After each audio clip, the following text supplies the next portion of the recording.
could we use you for our demo? Okay. So Can I borrow that chair? what was the story? She I dislocated my shoulder.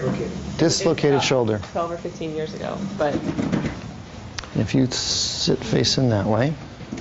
it was never treated until this last year. So It was this one, huh? So scoot forward a little bit on the chair so you're just on your sit bones. And I'm doing the technique in your book. It's number B something. B2? B1? Inferior glide of the humerus? B2. B2.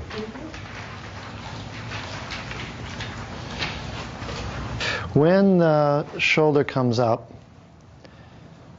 it's hopefully not just a rolling motion here at this joint. It's actually a gliding. So there's a sliding of the head of the humerus like that against the joint surface. It doesn't roll up, it slides. Yeah? So there's actually a little bit of inferior glide or drop toward the feet when the arm comes up. If there's not, this thing, the tubercle of the humerus, will hit this thing, the acromion, and it'll pull the scapula with it. Yeah? This is otherwise known as frozen shoulder, or one cause of what people call frozen shoulder. So you want that sliding, gliding, dropping to happen there.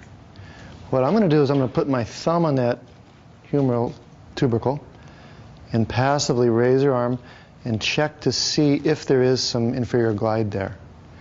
If there's not, I'm going to invite it to do that, to glide inferiorly. Then we're also going to do some things in this next demo that'll continue to free up that relationship so that's possible. But there's a quick way to check it and a lot of times get some release. Was there a question, Marty? Yeah, when it doesn't glide, does it click? Clicking can be that or can be something else. Clicking can be just a ligament bumping over a thing, or it could be a little rough spot in the labrum. There are a lot of different things that can click. And clicks by themselves aren't necessarily a big deal. Sometimes someone's shoulder will be stuck for years, and then when it gets unstuck, it'll click, but be fine again. Otherwise be fine.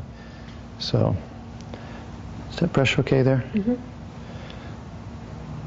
So I got my thumb on that humerus, and I'm just feeling, does it drop? And it's not dropping much. I'm going to compare it to the other side.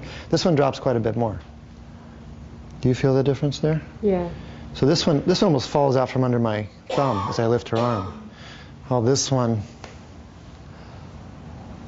doesn't. This one pushes up at me. So I'm going to push back gently.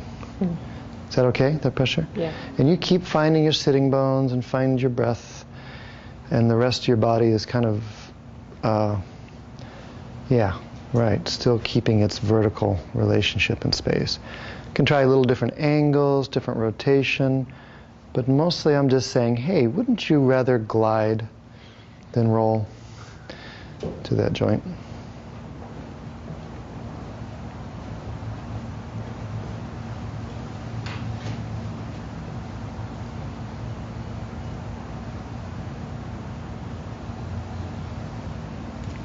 If it's too much for your thumb, if they're a lot bigger than you or you got thumb things, then you can actually very gently do an elbow. Is that okay? Mm-hmm. I don't need that. I'm pushing her off balance more with this one, yeah. So it's just leaning on it and waiting. And the metaphor, I say this in every workshop a couple times, the metaphor is like pushing a boat away from a dock, where it's just leaning on that, and at first it feels like nothing's happening, but if I wait, it starts to drift and move. And actually shoving on it harder doesn't do any good. It's the leaning that gets it to drift. Let's see, there's more to do there, but let's see how much that much did. Why don't you go ahead and stand up again, and let's see your back. If you raise your arms now.